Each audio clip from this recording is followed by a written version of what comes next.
All right. Hi, everybody. Hello, hello. Thank you so much, everyone, for joining. I see we have a lot of people here. I would love to get to know you in the chat. Just please let us know where you're from. Let's get started with, just letting us know where you're from. Maybe if you have any sort of intention for the event today, I would love to hear from you. And also, if you've been to any of our events before, let us know. I always like to know who's coming frequently. All right. All right, so before we get started, I know it's going to take some time for a few more people to start joining us, but I would love to introduce myself. Oh, I see some people. Hello, Australia, Georgia, Chicago, Michigan, Puerto Rico. Hi, thank you so much for joining. I love this. I love that everyone comes just from all over the world. North of England. Amazing. Chicago. Ooh, lots of Chicago people. I'm from Chicago too. Hello. All right. So I'm going to introduce myself. So my name is Nadeya, and I'm the founder and CEO of Zaya. And Zaya is a platform and a community that is really working to help people learn how to heal and optimize their bodies and minds holistically. And so I've been running these events over the past few months, and really it's an opportunity for people to start exploring and understanding healing beyond modern medicine. So these events really are, you can think of it as an experimental lab where you can come and learn on different topics on how to heal your body and mind. And so today's event really is a conversation, and we're going to dive deep into understanding the connection between our breath, our mind, and our body, and how to release emotional blockages and trauma. And so before we get started, I will just note that this will be available on YouTube. So if you have to pop out for whatever reason, just know that you can always come back and rewatch this. And then there's always a podcast version of this as well. So if you're ever on the go, you can listen to the podcast version on Spotify or iTunes. And then basically the format of this is we'll jump into a conversation, and then we'll have about 5 to 6 minutes of a breathwork session towards the end. And then we'll also have a 10-minute Q&A with the speaker today. So if you do have any questions, just try to hold those until the end. But in the meantime, take this as an opportunity to connect with other people from around the world. I love seeing all the conversations happening in the chat afterwards because I always go back and read them. So yes, take a moment to just, meet other people from around the world. All right, so let's go ahead and get started. I would first just love to introduce our guest speaker today. His name is Michael Stone, and Michael is the founder of Neurodynamic Breathwork. And after his first breathwork session in 2005, he was blown away by the power of the breath. And in 2018, he birthed Neurodynamic Breathwork in order to achieve his vision of allowing anybody in the world that wants to experience the benefits of expanded states of awareness to be able to do so from the comfort of their home. And Michael has a background in chemistry and has a very unique way of combining his science background with his breathwork training. He's facilitated close to 400 online sessions of neurodynamic breathwork with participants from over 110 countries, which is insane, and has been instrumental in creating a thriving worldwide breathing community in support of personal and global transformation and healing. And so I'm so excited to bring Michael into this event space. And so Michael, thank you so much for joining me. And I'd love to just get started with you sharing a little bit about your background. I know I kind of mentioned some stuff already, but I would love to hear more about how you went from the background that you had to now doing the work that you're doing right now, which is really beautiful and impactful. Well, first of all, thank you so much for having me on the program. And I'm very excited to be presenting today. And yeah, so for me, I was basically brought up in the sciences. My father was an engineer, and when I was younger, I would never have gotten into breathwork. It would have been way too like woo-woo to me, or whatever, whatever you want to call it. I would be going, are you kidding me? But luckily at that point, I didn't even know about breathwork, so I couldn't shut it down. So, but just to give you a little bit about my background and kind of what brought me to breathwork. I had a fairly, uneventful childhood, and grew up, and really, I wanted to, at least unconsciously, be like my parents. I really admired them. I thought they were awesome. And at least unconsciously, my goal was, oh, I want to be just like my dad. That would be a complete success in life. I was just incredibly inspired by him and how he was bringing up the family and taking care of everything. But again, that was not conscious. That was all kind of unconscious conditioning. So I went to school. I got into the sciences, into chemical engineering. I graduated. I started working in that field. And everything that had to do with science or with reasoning mind or with figuring things out, I was incredibly good at. But as I grew older, on the other side of it, the part of it that had to do with relationships, completely the opposite. I could not figure it out. And it drove me crazy because I was getting older. I was in my 20s. And, in my mind, like my parents had gotten married when they were in their early 30s. So at least in my unconscious mind, that I had to find someone by then so I could follow their pathway. And so I kept trying and trying and trying. And really, the only thing I could figure out at the level of consciousness I was then was that I have to meet the right woman. I'm just not meeting the right women. It's like their fault. It's like I just have to meet the right person. And at that moment, I wasn't conscious enough to see that there was only one thing that was common in all those relationships. And it wasn't them, it was me. But I wasn't there yet. So I just kept trying and trying and trying and, being more successful in my business and my work life. I, moved back east, and then it was in my early 30s, like it kind of clicked in my head, time to get married. So the woman that I happened to be with at that time, I proposed to, we got married, divorced in a year and a half. And so just one piece of advice, if you have this idea in your head about you should get married at a certain time, don't do it like that. Don't take the woman that's in front of you at that moment and just marry her, because that doesn't work. So after that divorce, it really kind of shattered my view of what my life was going to be like, because I was off the track, in terms of how old I had to be to get married and have kids. And I got transferred to Europe, and I was more and more successful in business, came back to the US, but still all of my relationships not only were failures, but were dramatic failures. They ended up in drama and hurt feelings on both sides. And at a certain point, I'd almost given up. But then I met a woman that I was interested in getting to know better. And she wanted to go down to Peru. And for a week, just to hang out, and to, what she said was, I want to see the pink dolphins. And I'm going, in my head, I'm going, do pink dolphins even exist? And I said, well, I don't care. If she wants to go down to Peru for a week and I get a chance to get to know her better, to see if we're a good fit, I'm in, pink dolphins or not. So we ended up going down there to a piece of land that a friend of hers had bought to, just make a wildlife reserve out of it. It was on the Amazon to protect, the trees and the wildlife. And so we got down there, and we're ready to go out. And as soon as we're ready to go out, the lady who was organizing it said, would you like to have a local shaman go with you? And, so this little guy comes out, he's about 4'10", didn't speak any English. It was just like native language. So I'm going, sure, why not? Let's bring him along, what the heck? So he comes out with us, and the first evening, he comes to us and through a translator says, how would the two of you like to participate in this religious experience that we have down here? So I'm going, I never just say yes to those kind of things. That's my science. I have to know what I'm getting into. So I said, well, what is it?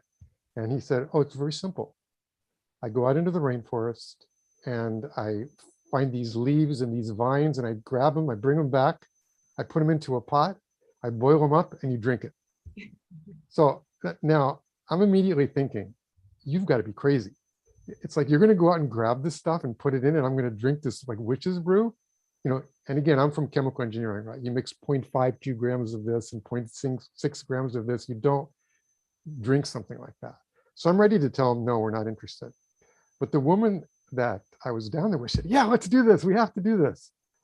So immediately this battle is going on in my brain, this logical mind going, no, this is not safe. We're a 4-hour canoe ride away from anybody. And people don't even speak English here.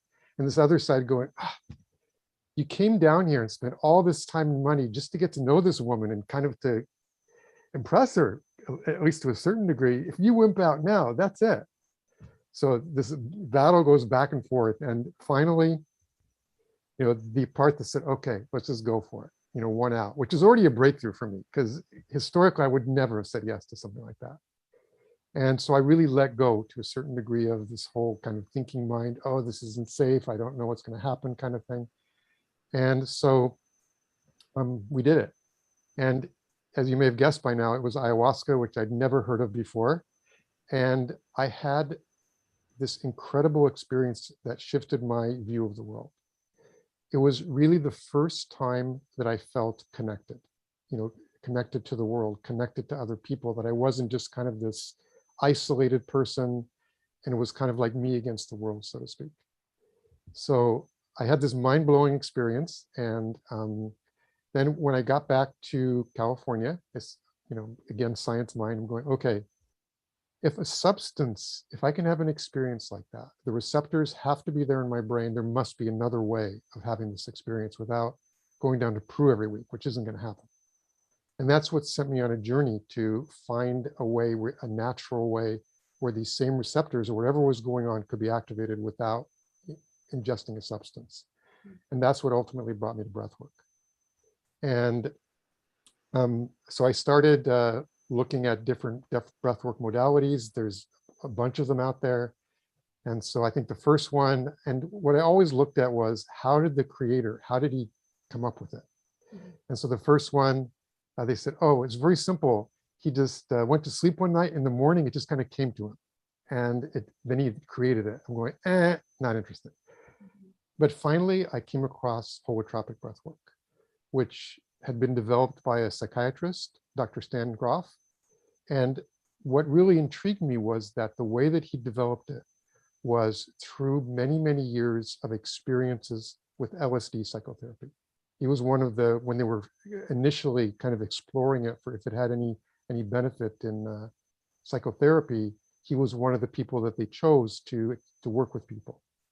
And so he did work with LSD for many, many, a long time, and found that it had an incredibly positive effect on many of the people that he worked with, where he could break through to levels in their psyche that he'd been in years of psychotherapy, talk therapy, that he hadn't been able to get to.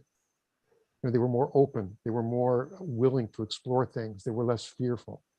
And so when it was banned, he then went on this search to find other ways for people to have these healing experiences. And that's what ultimately brought him to breathwork.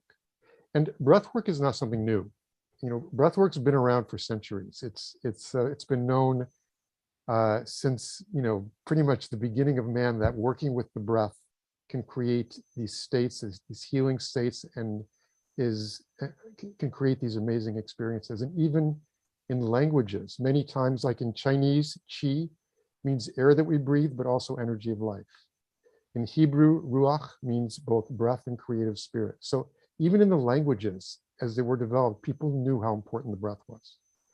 So when he studied traditional societies, he found that people traditionally had created these, what he called, again, expanded states of awareness, or non-ordinary states of consciousness. Through breath was always a constant thread, and also some kind of sound or music.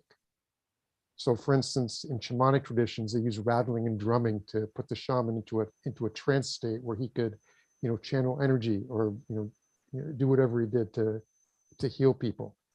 Even in Buddhist meditation, you're watching the breath. So those were two threads that were common, through all these ancient societies. And so then he went to Esalen, started working with a bunch of people to try to develop a one-day workshop structure that could be the most effective in bringing people into these healing states using breath and sound. And that's ultimately where holotropic breathwork came from. So that was right down my alley. To me, it's like, okay, science, you did research, trial and error, I'm in, let's give it a shot. So holotropic breathwork, it's an all-day workshop. It's about 10 hours. You do 3-hour breathing sessions. You have 2 roles. There's a breather and a sitter. So I went through this whole thing and had a very similar experience to the one that I'd had in Peru. I'm going, this is amazing. I found it here. And so I started doing more of it and ultimately went through a 3-year training program to become a holotropic breathwork facilitator. And for a decade, I was, leading these workshops in California. And one of the interesting things is that over the first few sessions, I actually got to the bottom of why my relationships weren't being successful, which was like the major issue in my life for me at that point.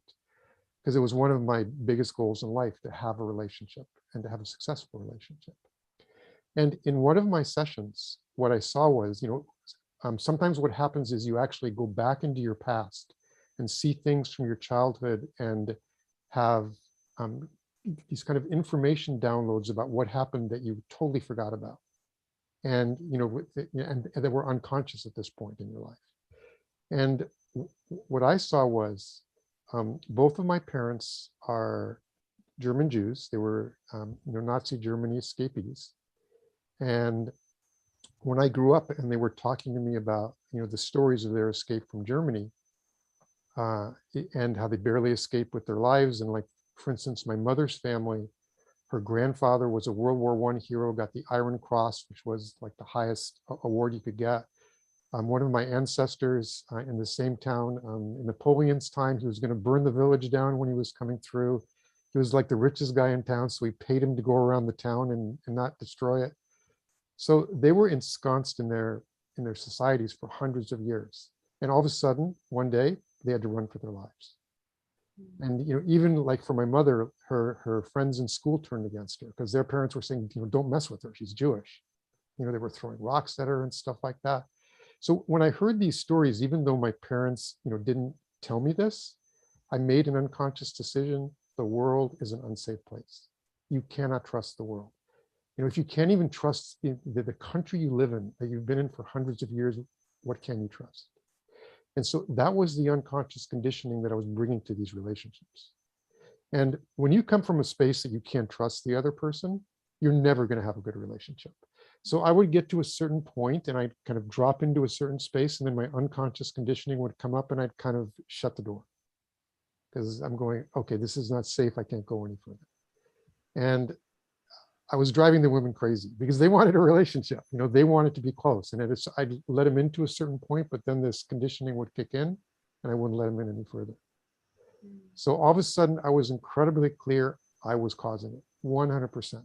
The women were awesome. It had nothing to do with them. So, but the thing is that up until that point, I didn't know about this unconscious conditioning, so I couldn't work with it because I didn't even know it existed. But once it was brought to consciousness and I understood what was going on, I could actually start to make shifts and changes in my relationships. And starting from that point, they actually started shifting, because when I started to hit that wall, I realized, okay, this is just this kind of unconscious conditioning. I don't have to let this stop me. I just felt it, saw what was going on, and then continued in. And my relationships started getting better and better. They were lasting longer until finally my current relationship has been 9 years, which is about 7 years longer than I've ever had a relationship before. And it's amazing. We work together. We, when emotions come up, we share. It's just one of the things that I was dreaming of that I had almost given up on, that I was actually able to create through my breathwork experience. So the one thing that I was not totally, I can't say happy about, but frustrated about with holotropic breathwork was it's an all-day event. You have to do it in person. It's 3-hour breathing sessions. You have to rent a big venue, so it costs quite a bit of money to put on. So you have to charge quite a bit of money to do it. And you can only really work with 30 or 40 people at a time, the way it's set up, without flying in facilitators from other states and stuff like that. So my frustration was that I can only work with a very small number of people. And at the time, I just said, okay, well, this is just the way it is. But then in a breathwork experience, again, it always starts with these breathwork experiences, I actually got to download that you've got to figure out how to make this work so that anybody who wants to experience breathwork can, and it can be convenient and anybody can afford it. That's part of what you need to do. That was kind of the download that I got. And when I got out of that session, I'm going, yeah, I really get that now. I felt that that was part of my purpose in life. And so when I started to think about it, I'm going, okay, the only way to do this is online. It can't be done in person, not the way it's structured. So I have to create a new modality that can be done online without a facilitator there. And so it can be done with large groups of people at one time. And that kind of sent me on my quest to develop a new type of breath work that I could do online in a safe way with hundreds of people from, from anywhere in the world. If they wanted to do it, they could do it from their bedroom. And they could do it very inexpensively. Mm. And even that, I had to break through my own conditioning. But by this time with my breath work, I started to learn how to look into my own conditioning, even outside of breath work, because you start to develop the neural pathways to this kind of, working with your unconscious mind. And so I started to see this kind of inner critic coming up. It was just obvious to me. What are you thinking about? You can't start an online business. You're 65 years old, you're retirement age. What are you thinking about? That's for kids. Kids start online businesses, not you. And then it's going, oh, and social media, you hate social media. I did hate social media. It was like, I would go onto Facebook and say, okay, I want to stay open-minded about this. And I would look at it. Oh, I had bacon and eggs for breakfast. It was wonderful. Here's the picture of my breakfast. I'm going, this is insane. I'm not going to spend my time on this. So I already had this kind of thing. Oh, social media, I'm going to have to deal with this. And at that time, I didn't even have a regular cell phone. It's like I had a flip phone, and most people probably don't even remember what that is. It's a phone that flips up, and if you want to text somebody, it's like the number one is A, B, and C. So you have to push number one 3 times to get a C. So it took about an hour to do a text. But I didn't care. So I really had to, get through my own blockages about, can I really do this or not? And the other thing is, can it really be done online? Can you get the same level of experience? Can people really dive in? And so I had to push through all of my own unconscious conditioning around that. But by that time, I'd done enough breath work where I really had the tools to work through that and not let it stop me. And once I got a message in breath work, it's like, okay, this is where I got to go. So, I worked through all that, and I kind of did the same thing where I tested with people for months at a time to see what would work, what wouldn't work, what's the optimal size of a set, how does the sharing group work? Because part of it is sharing your experience afterwards. It's part of this community creation. That's part of what supports the experience. And ultimately, I came up with what I call neurodynamic breathwork. And now, as you said, it's been about 3 years, and now I think 65,000 people are in the community from 120 countries. It's been, incredibly popular, and I'm just really, really grateful and inspired for all the people that have been willing to give this modality a try online and opening their hearts to see what really can happen in an online structure with this type of experience. Yeah, and I have to say it really is like the fact that you're able to create this sort of experience online. And for those of you who are listening, I've been to one of Michael's sessions, and honestly, it was extremely profound for me. Yeah, and it's interesting because I was able to learn so much from it, almost very similar. I've done ayahuasca ceremonies as well before, and even though my experience was different, the way that I was able to remove these sort of, like you said, unconscious conditioning just through breath work alone was almost the same way that I was able to do it when I was doing ayahuasca. And so first, I just want to say thank you so much for also sharing your story, because you have such an incredible and powerful story. So thank you for sharing that.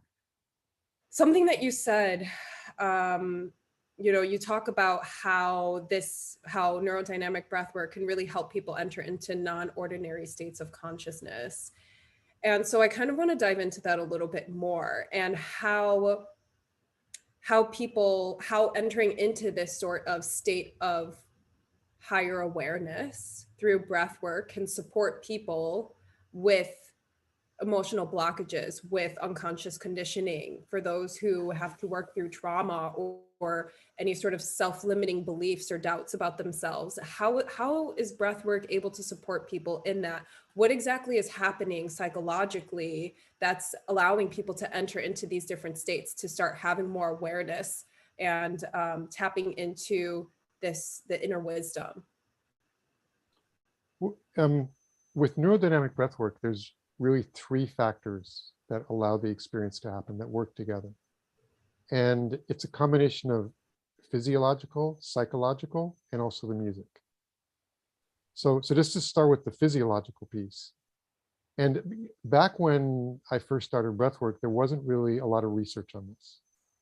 And there still isn't a ton, but there is enough now so that people have a very good idea of what's happening in the brain, what's happening in the body when people do, faster, deeper breathing.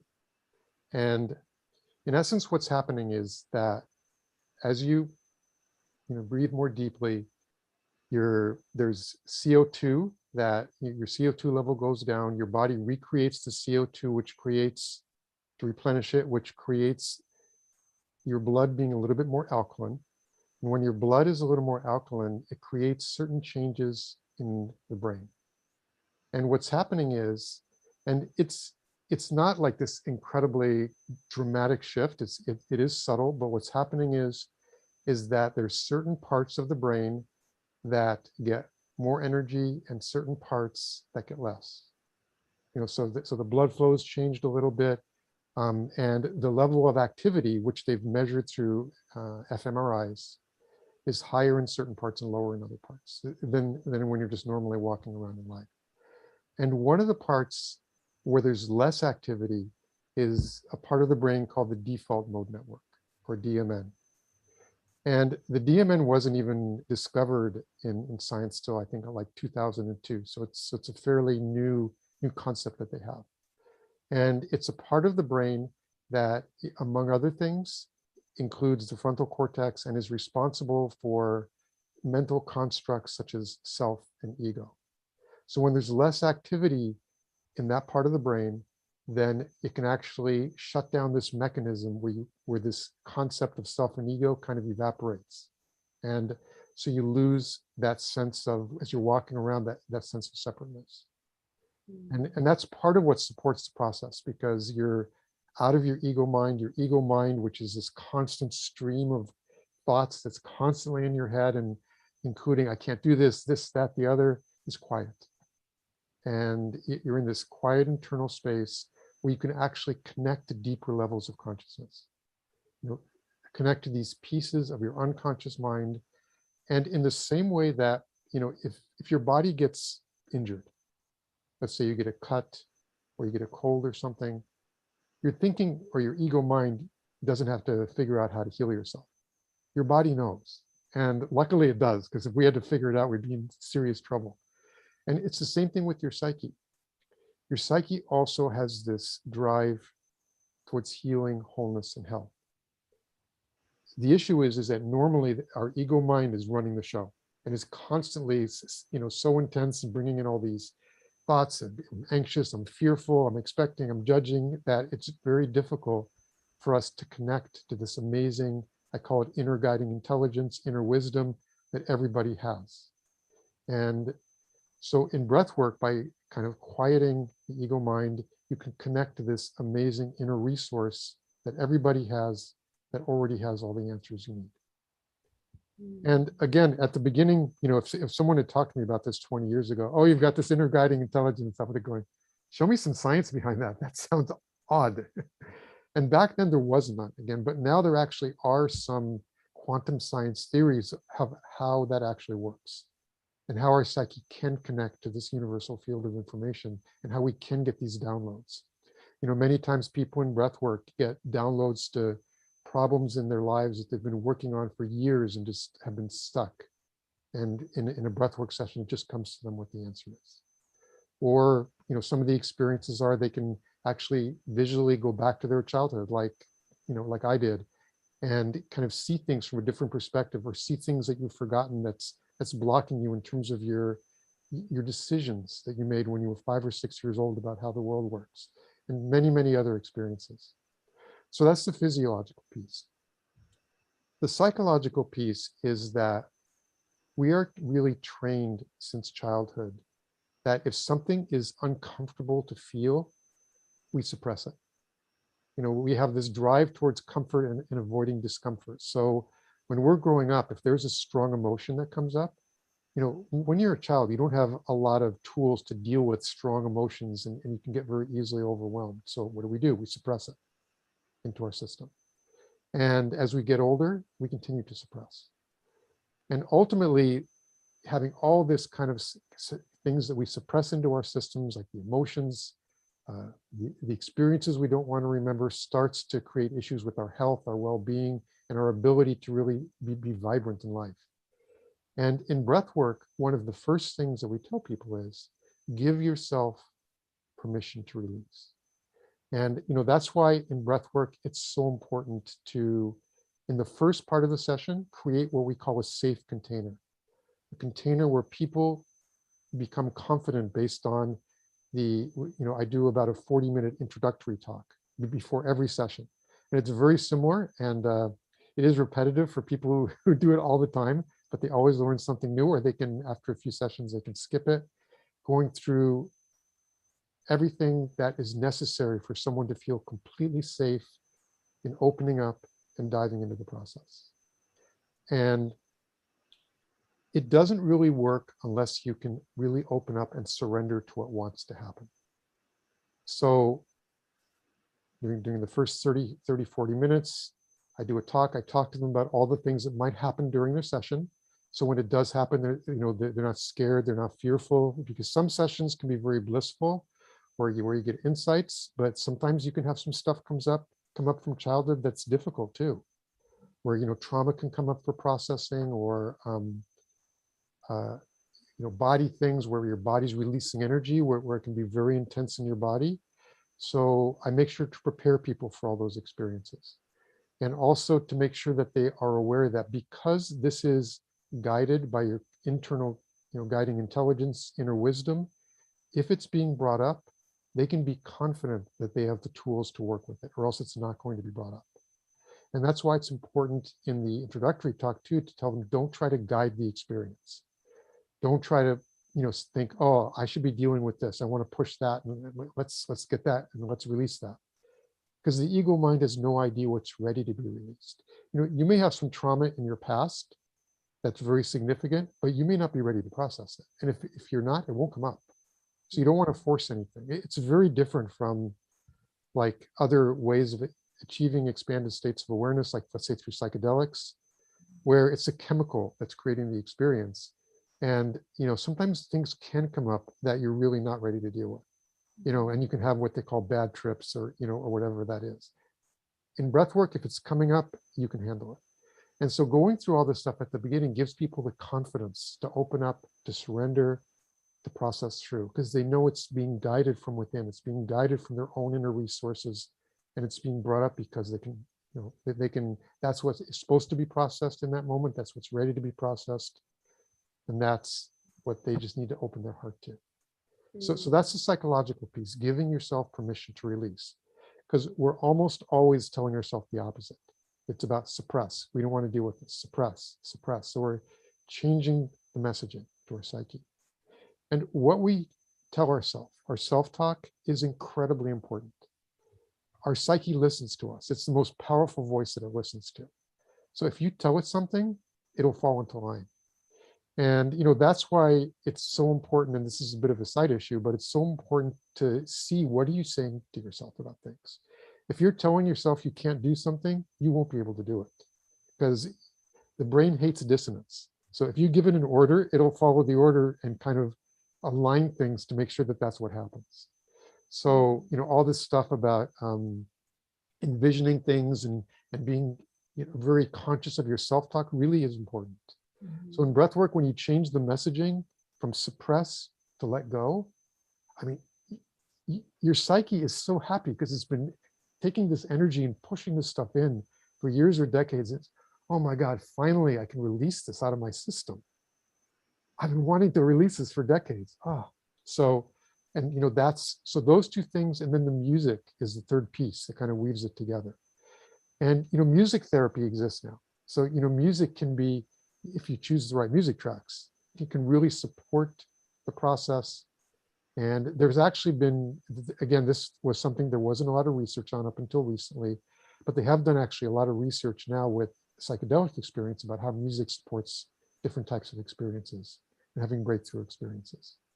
And it's interesting because the research they've done in psychedelics and in breath work, at least with the limited research they've done in breath work, that shows that in many ways, both of them work in a similar way in the brain with the whole default mode network suppression and that type of thing. So, but in breath work, it's a much more controlled, safe way of experiencing it. Because, if you're in a session in breath work, we always encourage people, go for it, process through. This is something that no longer serves you, that wants to come out, that wants to release. But ultimately, if they really feel overwhelmed, if they just slow down the breath, within 5 minutes, they're out of the process. So ultimately, you really do have 100% control. So that's very different. It's a much, much safer way of really accessing this inner guiding intelligence, getting these downloads, having these visuals, breaking through these unconscious blocks than taking substances where you're like putting a chemical into your system. I definitely agree. And even when it comes to integration, like being able to integrate your experience after breath work, because I know with psychedelics, sometimes it can be almost overwhelming, all of the information that's coming at you. And then afterwards, when you're trying to process all of that information, it's very difficult. And that's why there's so many psychedelic integration coaches that are supporting people in this. And one other thing I want to just mention was something that I experienced in my session with you was that I was able to, we were talking about how anything that needs to come up will come up. And I didn't really set an intention before my session with you. But what happened to me was I was able to remove, and it was almost like it was a very somatic sensory experience where I could feel the block. It was fear, but it was almost like this energetic block of fear that was stagnant inside of me. And through breath work, I could feel this energy trying to release itself out of my body, just like from my heart. And this might sound, super esoteric or spiritual woo-woo for some people, but I could feel myself as I would exhale every time. I could feel it slowly moving out of my body or just like moving. So, I'm a Reiki practitioner. And so in Reiki, they talk about the chakras and, how each chakra is tied to a certain emotion or whatever it is. But I could feel in my heart, I always feel that fear is in my heart. And so when I was having the session with you, I could feel all of this tension building up in my heart space.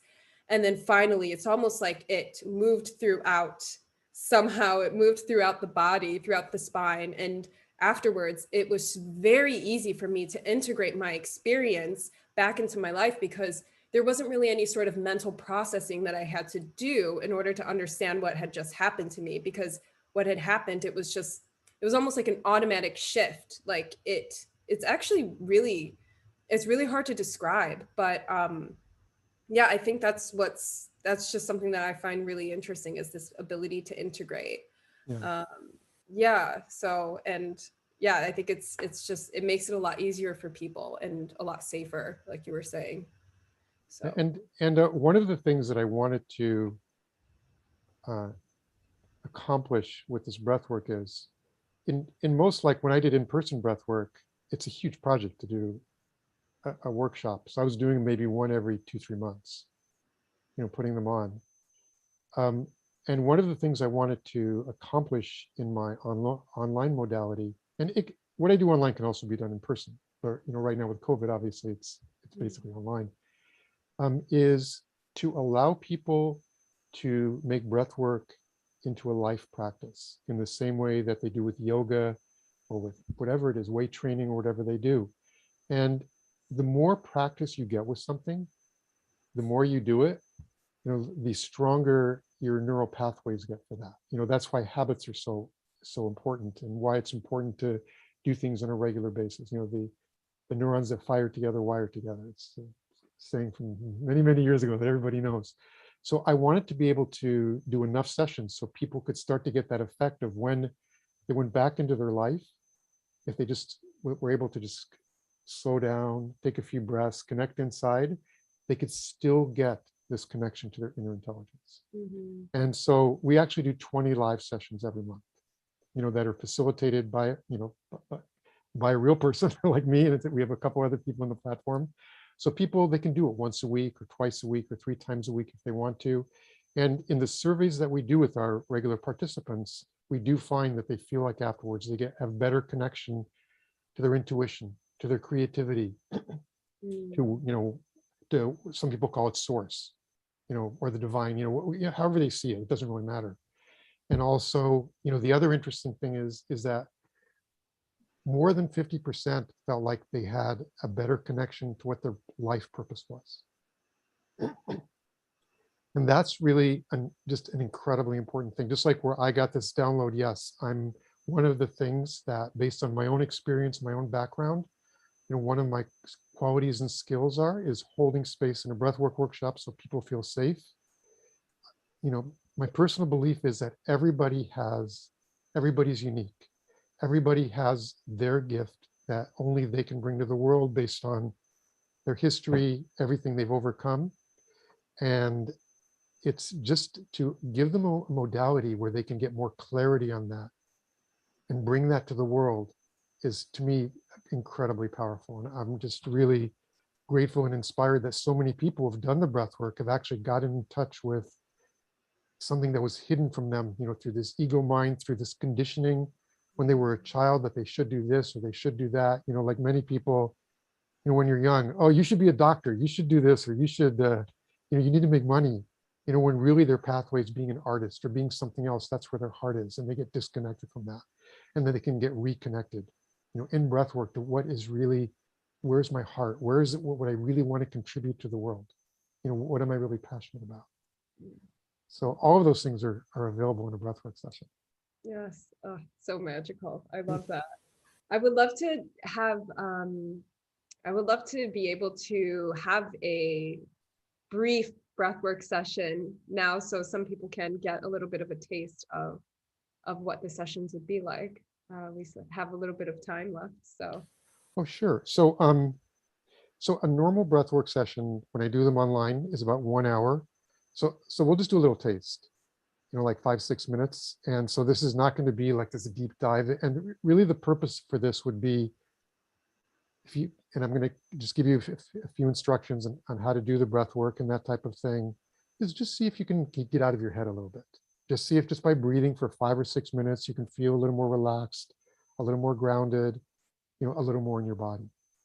Most people live 99% of their life in their head, always thinking about, what am I going to do tomorrow? Judging, comparing, thinking about their past. And our mind is always either in the future or in the past. Our body is always in this moment. So, and at least for me, like before I did breath work, it was almost like I was walking around like this, like walking head without a body at all. I didn't even notice my body unless there was something wrong with it. If I was sick, then I noticed it. But if I was in good health, it was like it didn't even exist.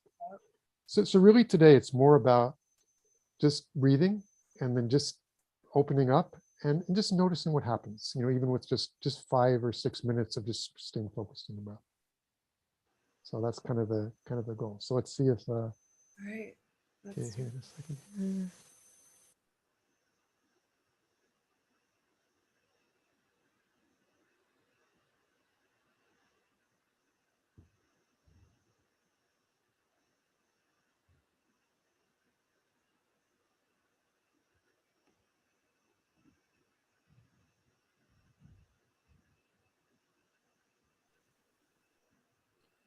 Okay, and I'm just playing a very short section of 3 tracks by an artist who does amazing breathwork music, and his name is Byron Metcalf. So we're just taking like a little section of 3 tracks. It's about 6 or 7 minutes. So first of all, to get set up, you want to be in a space for the next 5 minutes where You're not going to be disturbed. We're going to be listening to music. So if you can, ideally, if you can put a headset on or earbuds or something where you can play it at fairly loud volume, not so loud that it distorts or whatever. So you're kind of in this river of sound without distortion. So just listening to it in whatever way you get the best sound quality, you can play it at a decent volume. You want to be comfortable. You don't have to lay down or anything. It's fine to sit in a chair. If you want to lay down, you can. It really makes no difference. And this is going to be an eyes closed experience. So you want to keep your eyes closed, or if you want to grab an eye mask or something, either way is fine. It's a journey into your inner being. So opening your eyes really kind of jars you out of the process. And the only instruction is just surrender. Surrender to what wants to happen. Keep focused on the breath. And I'll just give you the breath technique in a moment. And just be open to whatever wants to happen. And sometimes, for instance, your body may want to sway or move a little bit. If it does, fine. Sometimes your body may want to make sounds or not. If it does, fine. Like, for instance, in the last track, some people kind of tone to the music or whatever. If an emotion comes up, just let it come up and just let it release. Or if just a deep calm comes, just allow that too. Just a practice in surrender, letting go, and just being with what is. And so I'll just give you about like 20 seconds, 30 seconds if you want to grab a headset or eye mask or something like that, and then we'll go forward. And in the meantime, Nadeya, if anybody has any questions, I can answer one or two. No, we had a few questions here. If I scroll up. I just want to give people enough time to grab a headset or something if they want. Yeah. All right. I'm trying to see if I mute myself. All right, I'm going to test this. I think if I mute myself, then they'll still be able to hear the music. Well, I don't think it matters on your side. It doesn't matter, right? Okay, cool.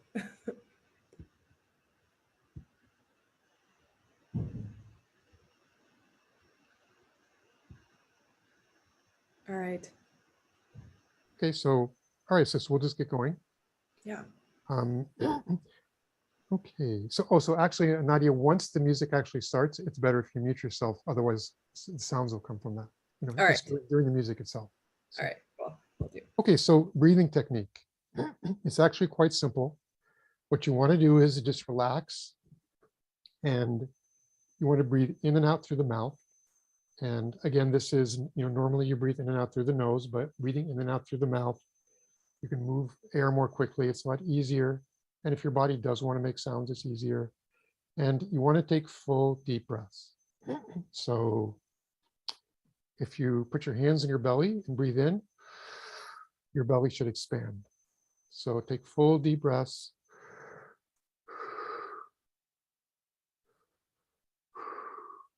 But you want to breathe in a relaxed way. Don't create any tension in your body. You don't have to breathe it, fill your lungs completely each time. Keep it relaxed, make it an enjoyable breath, but just breathe more fully and deeply than you normally do. And in terms of the speed, you can just breathe at normal pace. It's totally fine. It's not like, it's the depth of the breath that's most important. So we're going to get water here.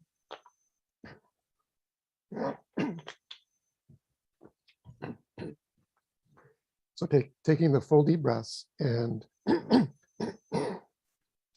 you want to breathe in a way that's connected. So you're always breathing in or breathing out, like making just a wonderful circle of breath. So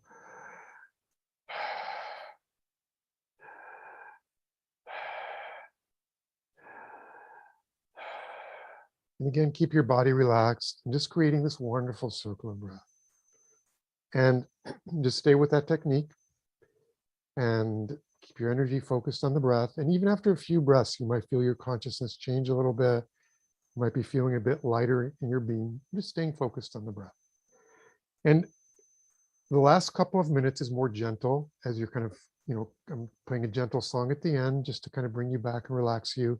And if at that point your breath wants to get more gentle and more just regular, just go ahead and let that happen. That's totally fine.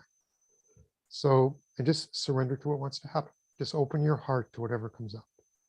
And again, just notice, you just be in your space right now. Notice, you're probably mostly in your head. You're thinking about, oh, how do I do this? Am I going to do this right? What's going to happen? And just compare this to, in 6 or 7 minutes and see if this creates any type of a difference in your consciousness. So at this point, if everyone can just close their eyes, take a deep breath, let it out, and just relax. And we're going to just do a quick relaxation exercise. If you can just go through all the parts of your body one by one and relax them as much as possible. Starting with the feet, relaxing the feet, wiggling your toes around a little bit. Then bringing your attention to your calves, relaxing the calves.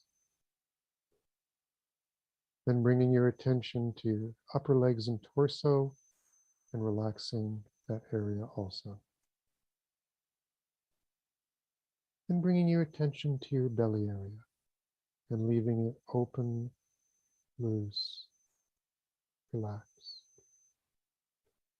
Then bringing your attention to your chest, to your heart area, and opening your heart to whatever experience your inner wisdom, your inner guiding intelligence will bring you today. Being in a place of surrender, let go, and opening.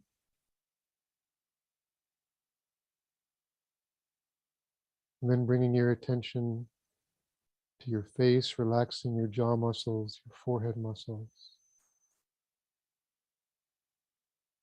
And then bringing your attention to your shoulders, giving them a little stretch, releasing any tension.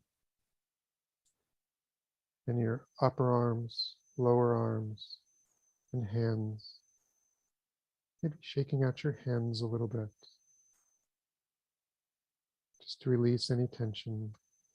And that's actually one of the ways that your body naturally can release tension during breath work, where it creates tensions and then releases them. And now bringing your attention to your breath.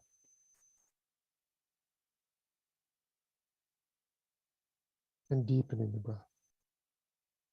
Starting to take full deep breaths. In and out through the mouth. Breathing fully and deeply, deeply and fully.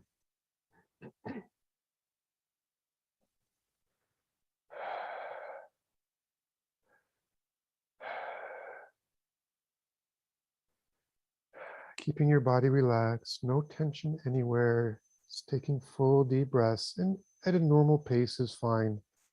Or just see what your body wants to do. If your body wants to breathe a little bit faster than normal, that's fine. Just starting to follow what your body wants to do.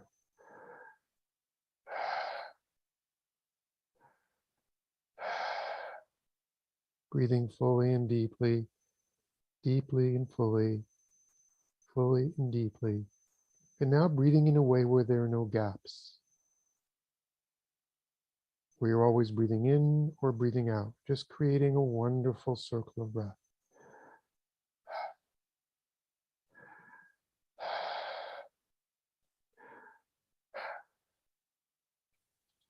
And for some people, it supports them in making a little sound on the out breath. So just see if that feels right for you at this point. If it does, just go for it.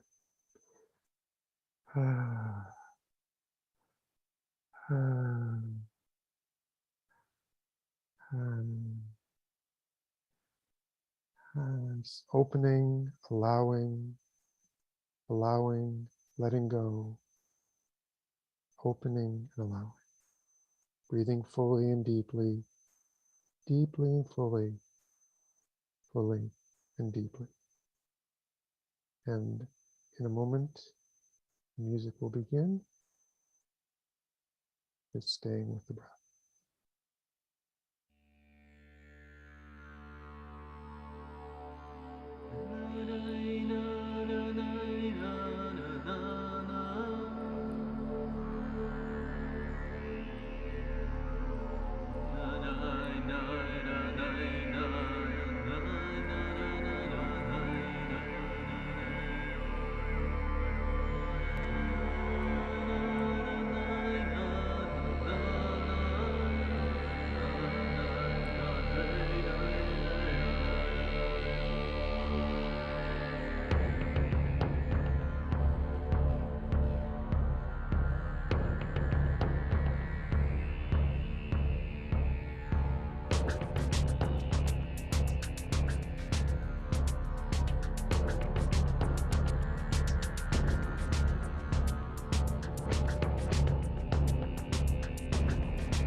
And now, if you haven't already, slowing down the breath to a normal rhythm. Breathing gently now, being in a place of stillness and presence.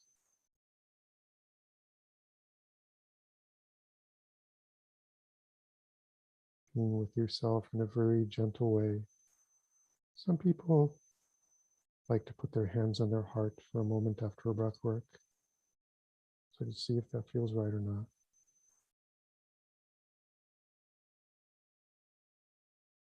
Being aware of the breath going in and out of your lungs.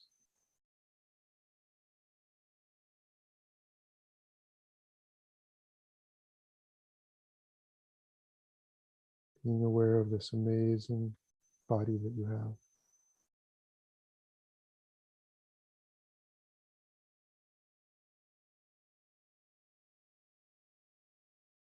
Where you're able to feel, taste, smell. Letting yourself be in a place of gratitude.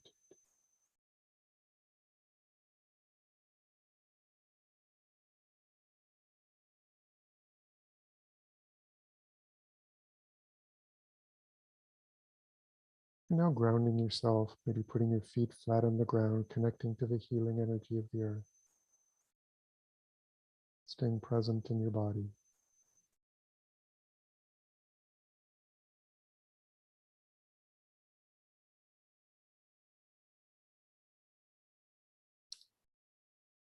When it feels right, when you're ready, gently open your eyes.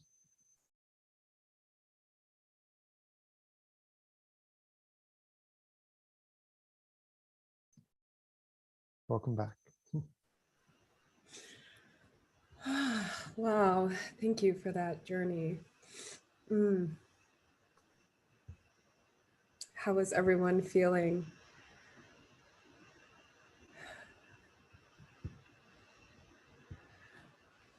Thank you so much for facilitating that. You're welcome. And it's important after any breathwork journey, whether it's, this was just very small taster, a kind of a song that you'd start with at the beginning, and then at the end, in the middle of the music, it's much more dynamic and intense for deep dives. But after a session, it's important just to be very gentle with yourself for a bit of time and to reground and be with yourself in your body for a few moments and just accept whatever happened. Some people may have never gotten out of their mind, out of their heads. Their chit chat may have stayed there. Just being okay with that. Just accepting life in the moment, whatever happens, it's all good. And just being with that, and then, okay, that's what happened today. That's interesting. The next time it'll be totally different. And in the actual longer sessions, it does happen sometimes that people stay in their chit chat mind at the beginning. They're having a hard time, letting go. And, there are ways to go through that in longer sessions. Like we say, what emotion does that bring up? Are you frustrated? Are you disappointed? And you dive into the emotion. So in the longer sessions, there's ways to move through that in a very effective way. I'm seeing in the chat what everyone's saying. They're feeling wonderful, calm, relaxed, calmer. Yeah, it seems like everyone's just feeling really grounded, which is really nice. I know we're over a little bit, but do you still have time for any questions? Sure, yeah, however long it takes is totally fine. And also, I just wanted to say again, if anybody wants to try a session for free, everybody gets first session free. It's just on breathworkonline.com. Just would love to have you join us for a session. It'd be awesome. So. Yeah, I can actually put that link. I think it's in the description in the bottom, but I just popped that into the chat so you guys can go and register there. So let's start off with there's a question earlier.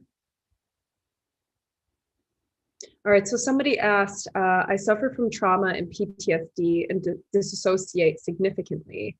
There are times that I cannot account for at all. I am suspecting I may have more than one self. Can I integrate my different selves? In a situation where people have deep trauma, PTSD, they feel like they're dissociating, I always suggest that people first speak with whether it's their therapist or their psychiatrist, to make sure that you're capable of dealing with that stuff when it comes up, if it's a very, very deep thing. So, and in some cases, if it is really profound, for example, it may be better to start with an in-person session where there's someone there who can hold your hand, and support you in person.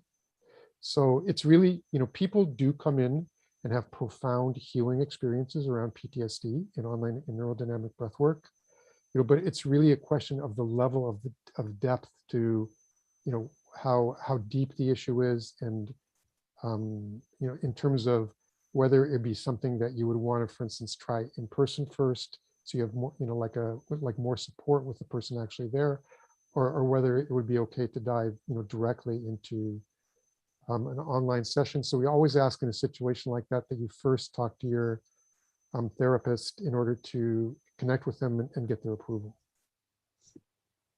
Yes, definitely. Another question is, do you think trauma may come up that we're ready to work with when engaging with other non-medicated practices like meditation? Every people resonate with different practices. For some people, like as an example, meditation may work in an amazing way, and they may not resonate so much with breath work. It's all very different. And meditation also has an impact on the brain. That's a whole other conversation about how it kind of creates that same quieting of the mind. And for me personally, I struggle with meditation. My mind is too crazy. And I was just not very, very successful on it. But some people, meditation can be incredibly profound. And different things may be brought up in different modalities. In breath work, and this is not only like the theory, but what I've seen in working with tens of thousands of people, is that when something is brought up, like whether it's a trauma or something like that, in breath work, you're always capable of working through it. You may not want to in that moment. You can always pull back. It doesn't mean you have to. And if it gets to be too intense, you can just slow down the breath, and you go as far as you can in each session. It's always open. It's always your choice. And that's what makes it so safe. There's always kind of an exit door. But I've seen, many, many profound healings around, different types of trauma and PTSD. And do I have time to give an example or no? Yeah, go ahead. Okay. All right, just one example. There was a man who participated in one of our sessions who had some childhood abuse, and came into the breath work. He'd been doing breath work for a bit of time, and during the breath work, he actually went back to the actual moment of when the abuse happened, and where, the way he put it, his life was actually almost in danger. It was pretty bad. So, and he actually went back to that moment, and all of his life beyond that point, this had been kind of a chain around his leg, where he'd not been trusting people because of this childhood thing. If I can't trust people who are close to me in childhood, who can I trust? It was impacting his relationships and other parts of his life. And when he went back in this breathwork session visually to what happened, what he actually saw was that in the moment it was happening, he actually felt like everything was going to be okay. I mean, he knew that it wasn't the right thing to happen, that it wasn't supposed to be happening, but he knew he was going to get through it. And he actually felt this divine sense of protection from the universe, that, that whatever happened, it was all going to be okay, and he'd get to the other side. And, in the days and weeks that followed the abuse incident, he totally forgot about that. It was just more about shame and about, how did I create this? And, all this other stuff that was coming up for him. And once he went back there and actually saw that this initial reaction that he had, and he said, oh my God, this is like, I actually got in touch with something very, very profound that day. And he actually started working and bringing that into his life. And it made this major difference in his relationships moving forward. It isn't something that happened overnight. It took him a while. It took him months because he'd framed this childhood abuse in a certain way for decades. but he had something to work with now where he could actually see it from a different perspective, see it from a different angle, from a different viewpoint. And it created this profound healing for him. Now, not everyone's going to have something like that. Sometimes it can be just body releases where when you do have some kind of trauma, it's stored in the body. It isn't just a mental thing, where the piece that's stored in the body starts to release and starts to come out. So it doesn't pull you so much anymore. So the answer is yes, you absolutely can work with trauma. But the key factor is, again, this is why we say if it's really, really deep, we ask you to talk to your therapist first. It's important that you're in a grounded state, where when this stuff comes up, you can work with it, go into it, deal with it, let it process through, because this is something that wants to release. It doesn't want to stay in your body. Your psyche doesn't want to hold that for the rest of your life. And, so you want to listen to your kind of own guidance on that. In terms of whether, if you really have deep, deep trauma, again, as I said before, whether in talking to your therapist to make sure that breath work is appropriate for you at this point in your healing journey. We have another question. What if breathing and focusing on the breath starts to create anxiety and breath constriction, limiting your ability to take deep breaths? Also, asthma always comes up, which further constricts my breath. So in the actual sessions, like the technique of breathing that I gave you, that's the technique that you start with, during the first 5, 10, 15 minutes. It's an hour session. And this is what I call a modality of self-empowerment. And the reason is because the actual experience itself, we're turning over to your inner guidance.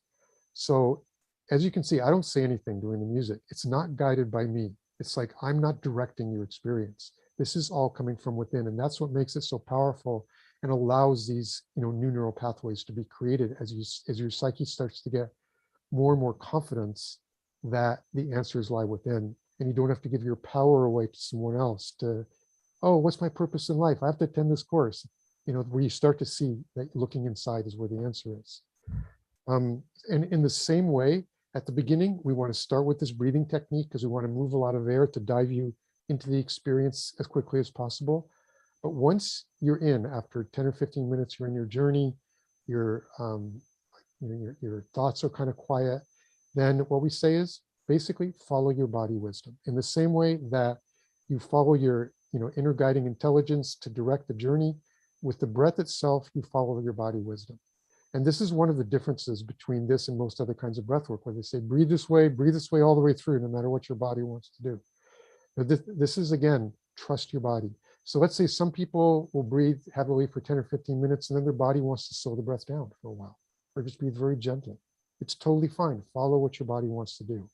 And in fact, virtually 97% of the time, it's never 100%. That's the science. Nothing's ever 100%. Your breath will morph and shift and look differently as the set progresses. When the music gets more intense, sometimes your breathing gets deeper. There might be times when your breath gets very, very quiet and gentle, and you're just in this hyper relaxed, floaty kind of space, and then the breath comes back. So, if the breath starts to create, you're having this strong breath and it's starting to feel stressful and stuff, your body will probably slow it down for a bit and then bring it back when you're ready. So, but it is interesting because, it's been known for many, many years in psychology that restricted breath is a way that we suppress emotions. It was started by Wilhelm Reich, it's body armoring. So opening the breath is already allowing more things to open up and to happen and giving your body permission to release just by doing this deeper breathing. So there may be some time when you have some resistance to that, because you've been suppressing these emotions for so long. You may get this ego mind coming in. Uh-oh, we're not doing this. No, suppress the breath, restrict. And that's something, just notice it. Notice that your breathing is getting restricted. Just do the best you can. You can change your technique a little bit if you have to. For instance, you may even breathe deeply, but breathe slowly. And that's very easy and very, non-stressful. If that's what your body wants to do. But in essence, you're just following what your body wants to do. And with asthma, with deeper breathing, when you're opening up to this inner intelligence, your body is going to try to work with and release different things that are stuck that don't belong. So for instance, let's say you have, anytime you suppress an emotion into your body, there is always this bioenergetic block that's attached to it. So let's say it's in your shoulder. What you're starting to feel is tension, tension, tension, release, because your body knows that the best way to get the best release, first maximize the tension. And it has other ways of doing it too, like with temperature changes and this and that. But that's the major way. With asthma, it's with psychosomatic things like asthma, sometimes breath work will actually bring it up for healing. So you can actually fully feel it and release it and actually work on a healing process around asthma. So it can come up, and we just say in breath work, keep your inhaler available if you have asthma. If it does start to come up, go as far as you can. It may be actually coming up for processing and healing, but obviously take care of yourself. Have your inhaler there just in case. But it's definitely not a contraindication doing breath work where you can't do breath work with asthma. But if it does come up, just know it's your body's trying to bring it up for feeling, healing, and releasing it. It's not necessarily a bad thing, but again, you take care of yourself, make sure you're safe, you go as far as you can, and then just, if you have to, use your inhaler. And it may just come for a few moments and then die away again. So, you can just see what happens, but keep yourself safe. That's interesting that you touch on how the body starts to have to first create the tension in order for it to release. That actually answered, I think, a few questions that some people asked. Another question, I think this will be the last one, because the question is, can the same states be reached if someone uses nose breathing instead of mouth? Is mouth breathing mandatory in this type of breath work? Mouth breathing in the beginning of the session has basically 3 different purposes. The first is, obviously, you can move more air more quickly when you breathe in through the mouth.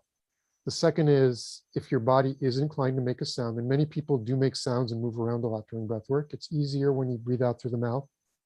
And the third thing is that whenever in your life, and we don't really notice this, but if you start to look at, when you get into an emotional state, like if you're angry or if you're really excited, your body will automatically switch to mouth breathing.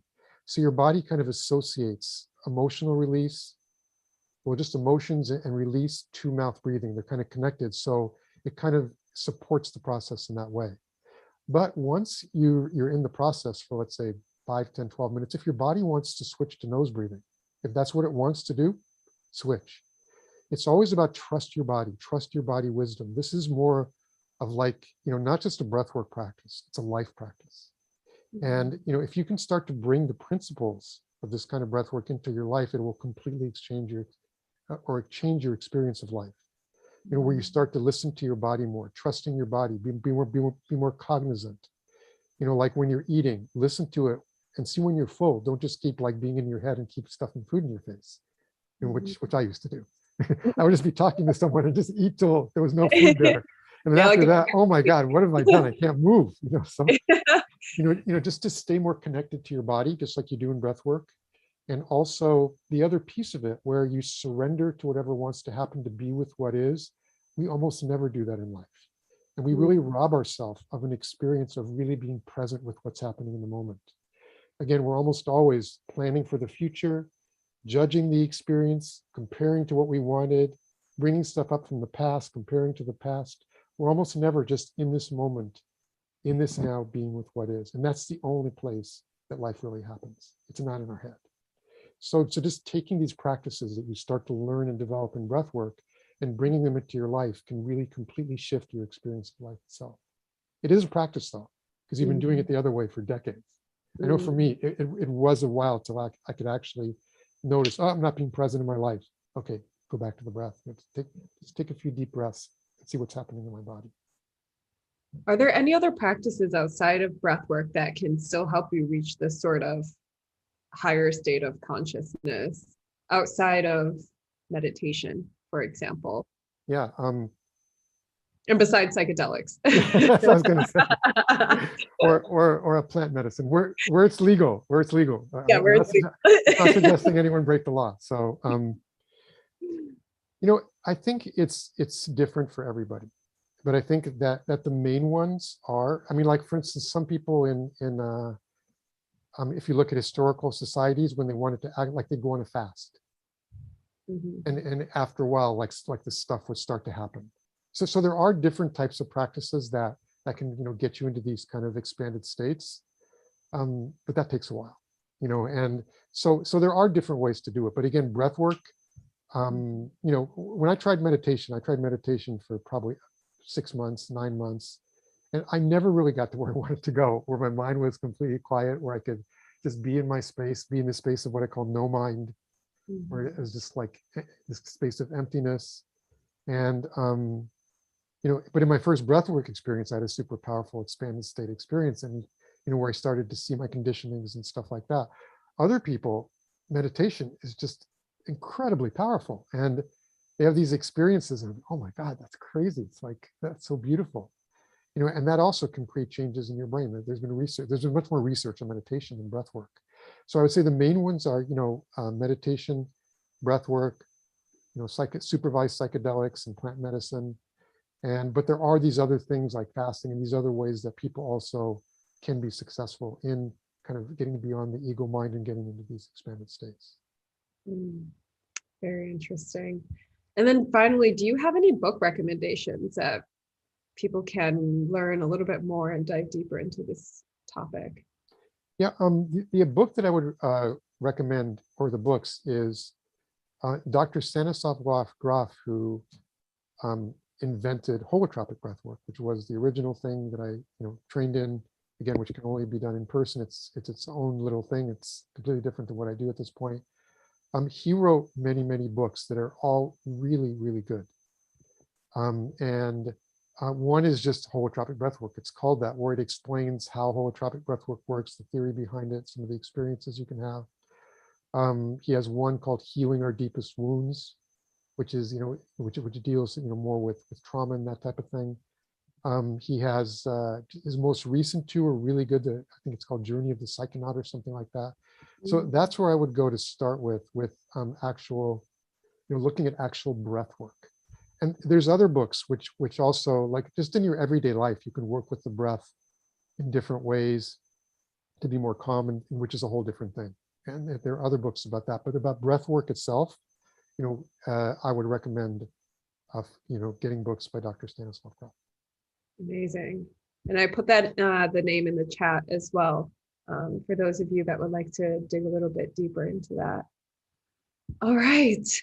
Wow, this was incredible. It really was. Thank you so much, Michael. I think that there's so many comments in the chat and everyone just super grateful for this. And yes, I just want to thank you again for sharing your story and for just sharing all of your wisdom and your knowledge on this topic. You really are an expert in this. And yes, thank you for doing this work and for continuing to spread it to thousands around the world. So yes. Right. Yeah, thank you. And, ultimately, just one last thing I want to say is, you can talk about this kind of stuff forever, but ultimately you have to really experience it to see how it feels in your body, because that's what it's really about. Being in your body, spending an hour in a place where we're not really friends with our body, making friends with our body, being in our body, and allowing ourselves to just be present in our being, in our physical being, and to open ourselves to what's happening in our inner world for an hour is just an incredibly powerful, beautiful experience. But it's hard to explain, these kind of experiential things, because you're working through the thinking mind. And ultimately, when I developed this thing, my ultimate goal is to have enough people experience breathwork where it actually can create this wave of consciousness in the world. And Einstein said that you can't really change things from the same level of consciousness that they were created by. And the world needs help right now. And really, the most powerful way for people to get into a place where they can move on that is to really change their consciousness. And breathwork is not the only way. There's other things you can do. But breathwork is a very powerful way to be able to reframe the way you see the world, to be able to feel more connected to the universe, to be able to act in a way that's more congruent with our interconnection with all that is. And also to connect to our own ability to bring a our own resources and bring them to the world to do our part in really, supporting the planet, supporting life, and, allowing other people to, see their own power and to bring themselves into their own power and bring themselves to the world. So that's kind of my vision for the future. Yes, yes.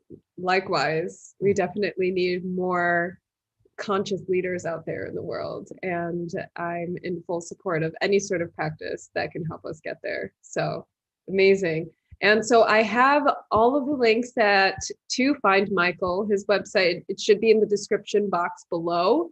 But if not, how can people find you, Michael? If they have any specific questions that they didn't get answered today, they can just email me.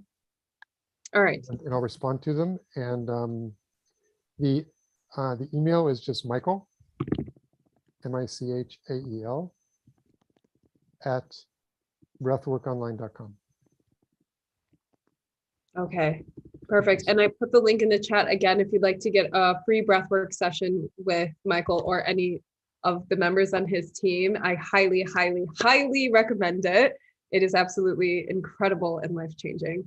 And then if you would like to join any of the further events that I will be putting on, we have a meditation and mindfulness circle next Wednesday happening, and you can join that. The topic that we'll be discussing is healing through grief and loss, and that will be with Rick Center, who's a trauma and stress counselor and a Buddhist interfaith coach. And so that will be a very interesting and very beautiful topic. And then we also have another event happening, which is actually a workshop called Chronic Pain Management and Prevention. And that will be with Dr. Samara Bhatti, and that will be taking place on October 9th. So I can put that in the chat as well. And then for those of you that did sign up using Eventbrite, if you did choose to subscribe, you'll get all the other updates and things that will be happening. If you're located in Berlin, we are actually putting together our first full day retreat where we are inviting business executives and conscious leaders to come and really learn how to heal and optimize their bodies and minds. And we're putting on an experimental lab where we're having a psychotherapist, a neuroscientist, we're having holotropic breathwork, actually. And so if you're interested in that, send me an email at nadeya@zayamed.com, or you'll get that update out in our newsletter as well if you sign up for that. And I can actually put that link in the chat as well if you'd like to check us out there. All right. Thank you so much for everyone that still stayed on. I really appreciate it. And yes, thank you again for everyone that joined us. And thank you, Michael. I really appreciate it. Oh, you're very welcome. It was my pleasure. It was awesome. Thank you. Amazing.